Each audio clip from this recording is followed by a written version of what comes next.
Breaking news today, MSNBC aims to debunk Stephen Miller's warnings about immigration.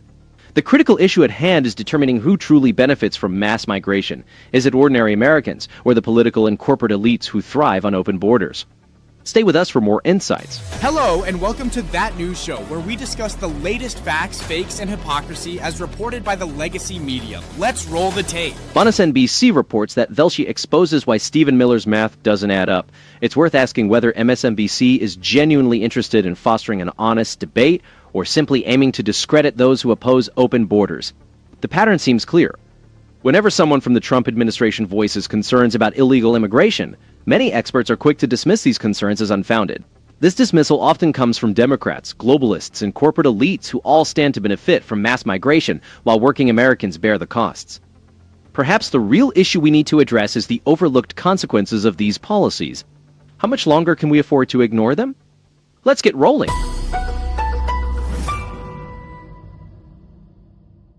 A vast majority of migrants being arrested in Los Angeles right now, in this current thing that we've been watching for several weeks, have no criminal convictions whatsoever. In the month of June, 68% of the people detained by immigration and customs enforcement agents sweeping the LA area neighborhoods had no criminal convictions whatsoever. Federal immigration enforcement in Los Angeles throughout June led to thousands of arrests, with approximately two-thirds of those detained lacking criminal convictions. Many of these individuals have not faced criminal charges. Nearly half of those arrested were Mexican nationals, a significant number of whom have resided in the United States for over a decade and have established deep family connections, including American-born children. Mainstream outlets like MSNBC often portray these enforcement actions as indiscriminate, yet the situation is more nuanced. Focusing solely on criminal records overlooks the fact that illegal entry is a violation of federal law. Upholding the rule of law is essential for a functional immigration system. Critics argue that the administration's actions are cruel, but they overlook how years of lenient enforcement and sanctuary policies have strained local services and eroded public trust. Media narratives frequently depict these actions as heartless and unnecessary, ignoring the economic and social burdens placed on American workers, particularly in lower-income communities. The presence of undocumented immigrants often leads to wage suppression, overcrowded schools, and strained public resources. Although often described as vital to the local economy, this situation highlights the flaws in our current system rather than justifying non-enforcement of the law. It's also important to consider the effects of the previous administration's humanitarian approach, which did little to address the root issues and instead encouraged perilous journeys that benefit cartels and traffickers. The current administration is making efforts to restore order and deterrence despite imperfect methods. The broader debate involves national sovereignty and the right to shape the future of American communities.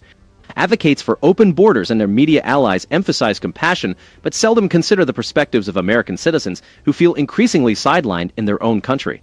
Time and again, globalist policies have failed ordinary people in areas like trade, foreign wars, and immigration.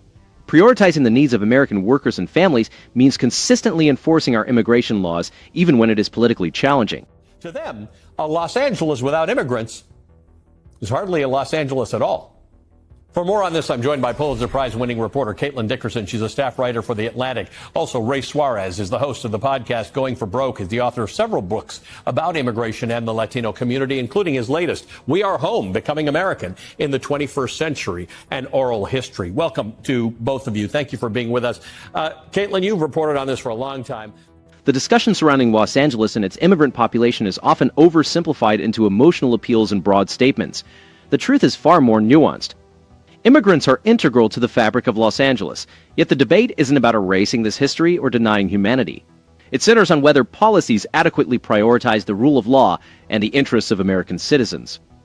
Recent enforcement actions in Los Angeles have ignited fierce backlash from progressive activists and their media allies, who portray these measures as attacks on the city's identity. They often overlook the consequences of prolonged lax enforcement and sanctuary policies on public safety and border security. Since the Department of Homeland Security began focusing on dangerous criminal illegal aliens in the area, apprehensions and gotaways at the southern border have nearly halved. This demonstrates that effective enforcement can reduce illegal activities and diminish the sanctuary status that protects lawbreakers. While critics argue these operations are indiscriminate, data indicates a significant decrease in border crossings and criminal activities, directly countering the previous administration's lax border policies. Under the last Democratic administration, Border apprehensions soared to nearly 600,000 in the same period last year, whereas this year they have dropped to just over 37,000 under the current administration. The economic arguments from advocates of open borders also need closer examination. Although immigrants contribute significantly to the local economy, suggesting that mass illegal immigration benefits working Americans is misleading. Unregulated immigration can depress wages, heighten competition for low-skilled jobs, and burden public resources, especially in education and healthcare. The notion that the economy would collapse without undocumented immigrants overlooks the need for an immigration system that prioritizes American workers, not corporate or political demands.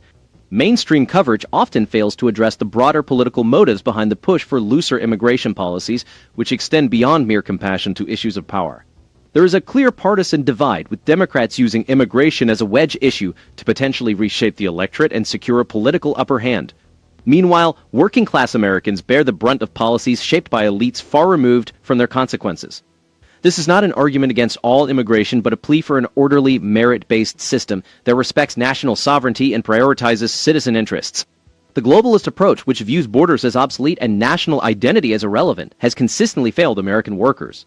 The current administration's efforts to restore order at the border and enforce laws are a necessary correction after years of neglect and political maneuvering.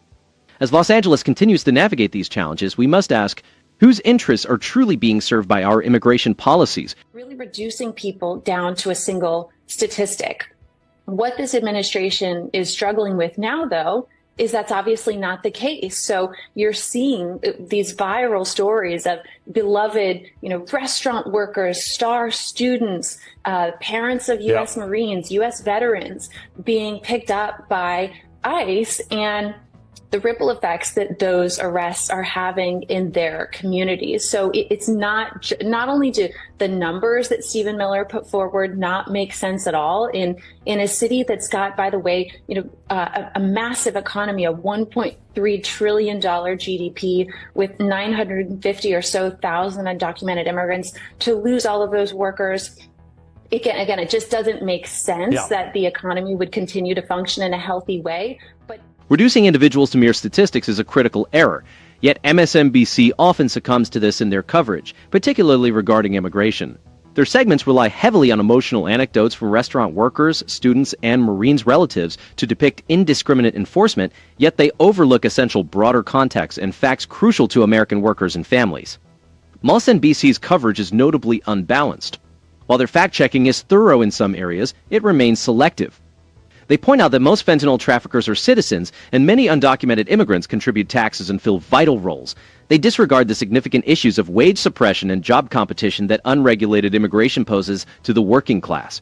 Many communities feel these impacts in their schools, hospitals, and job markets, yet the economic debate on the effects of mass low-skilled immigration is far from conclusive.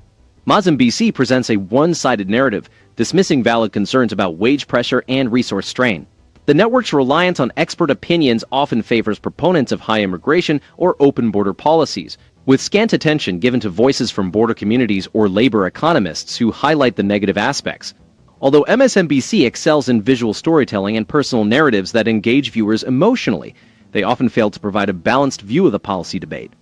The segment excels in humanizing the issue, but glosses over the legitimate concerns of ordinary citizens who have witnessed significant changes in their neighborhoods and wages over the last decade. Claiming that the removal of nearly 1 million undocumented workers would collapse Los Angeles' trillion-dollar economy oversimplifies the issue. No serious argument supports mass, sudden deportations without considering economic impacts. The real discussion centers on restoring order, enforcing laws, and prioritizing American citizens' interests, and where the previous administration fell short, leading to record border crossings and a diminished public trust. The current administration's decisive actions have significantly reduced illegal entries and regained operational control at the border, yet this receives little coverage in mainstream media. MSNBC seldom discusses the political motives behind advocating for looser immigration enforcement. This stance isn't solely about compassion, but also about power. The Democratic Party and its media allies have used immigration as a wedge issue to potentially reshape the electorate and gain a permanent political advantage, often sidelining the working-class Americans who bear the cost of these policies. The globalist approach, which views borders and national identity as outdated, has repeatedly failed ordinary people in trade, foreign wars, and now in immigration policy. A truly honest conversation about immigration would recognize the contributions of immigrants while also emphasizing the need for a system that prioritizes Americans. This involves enforcing laws, securing the border, and ensuring that compassion for newcomers does not undermine the well-being of citizens. The debate isn't about demonizing individuals, but about defending national sovereignty and Americans' right to shape their future. As much as J.D. Vance would like everybody to have more children in America, it's not true. It doesn't happen. We're pushing down the supply curve on both ends of the continuum, Yes. discouraging the most talented, most educated, most cutting-edge research academicians from coming here, making it hard, making it perhaps even threatening, if you look at the case of Rumeysa Ozturk and others. So they're looking to Canada, looking to Australia, looking to the European Union. Then at the other end of the education and skill set scale, we are emptying that flow as well. So the demand that exists and is persistent. The United States has a 10-story high blinking neon help wanted sign, which, just makes this whole exercise kind of disingenuous. When politicians and pundits claim that America is turning away the world's best and brightest, suggesting that restrictive policies are pushing talent toward countries like Canada, Australia, or the European Union, it's crucial to examine the reality on the ground. The United States remains a prime destination for ambitious, hardworking individuals worldwide. The issue isn't a lack of opportunity, but rather a lack of political will to maintain a system that benefits ordinary Americans. The argument that America is losing out because we aren't welcoming every foreign researcher or tech worker doesn't align with the data. The U.S. continues to attract more international students and high-skilled workers than any other country. If some opt for Canada or Australia, it's often because those nations have implemented skill and interest prioritizing points-based systems, a model long advocated by many conservatives. Meanwhile, Congress has neglected to modernize our immigration laws, resulting in a system riddled with loopholes and dominated by special interests, rather than one based on merit or need. Conversely, claims that America is cutting off the flow of lower-skilled workers are equally misleading. We're witnessing a necessary recalibration after years of border chaos, where lax enforcement and sanctuary policies led to new illegal crossings and burdened communities. Since the new administration took office, illegal crossings have significantly decreased, bringing relief to border towns and working-class neighborhoods that have borne the brunt of these challenges for too long. This shift isn't about closing our doors to all immigrants, but about restoring order and prioritizing the interests of American workers, whose wages have stagnated and whose public services have been stretched thin. The metaphor of a 10-story high blinking neon help wanted sign overlooks the basic laws of supply and demand. Flooding the labor market with cheap labor, whether high-skilled or low-skilled, depresses wages and hinders American workers, particularly those without college degrees, from advancing. Families feel the impact through thinner paychecks and overcrowded classrooms.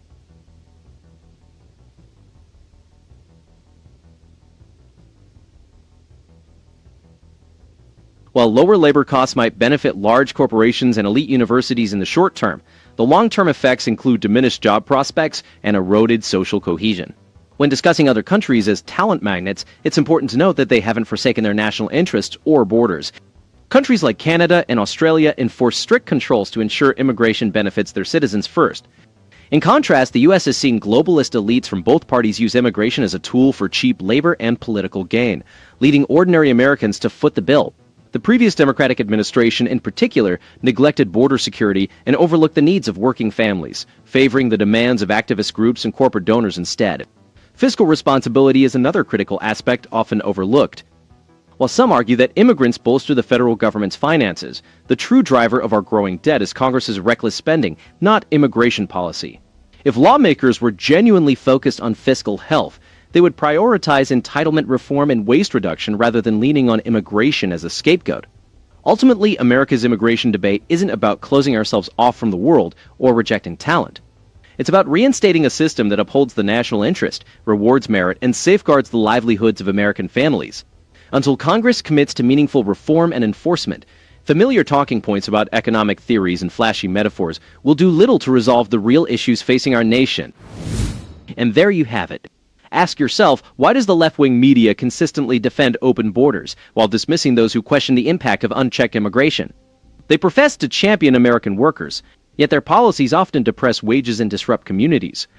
The These globalist agendas primarily benefit corporate elites, not the average family striving to make ends meet. Under the previous administration of Biden and Harris, the turmoil at the border was overlooked and mislabeled as compassion, leading to disastrous outcomes. Now, with President Trump at the helm, we are witnessing leadership that prioritizes American interests. If standing up for our country subjects you to their criticism, consider it a badge of honor. After all, a nation that fails to protect its borders risks its very existence. We look forward to reading your comments. Please don't forget to like and subscribe. We will see you on the next one.